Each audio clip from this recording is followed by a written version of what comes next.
Episode 40 is self-reflection and accountability. Are you doing the things that you know you need to be doing? Guess what?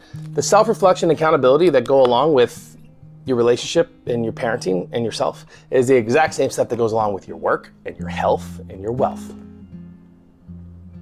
And spiritual as well.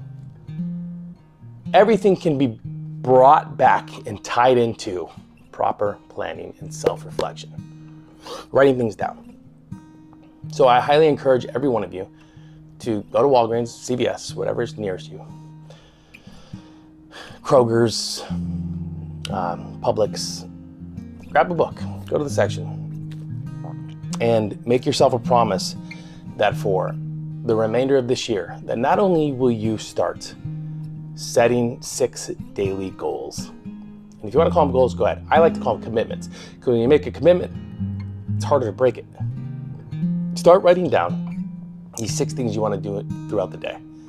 And they can be scattered. They can have to do with your kids, your business, your work, your health. It doesn't matter. 6 things. Start small. Take little bites. More important, on the very next page or on the very page behind it. And don't go any further than a page, guys, because the mistake I made was I was like, man, I am just writing forever. And then I had to commit to just 1 page.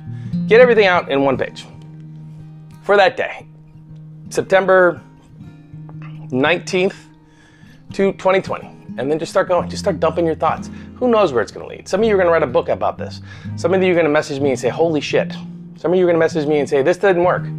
Every one of us are going to have different, what's the word I'm looking for? Results. The results are going to be different for everybody. But if you can take that time to properly journal and properly actually take accountability and that self-reflection, you will see things begin to change very, very quickly. I promise. I go to war, I'll fight for you.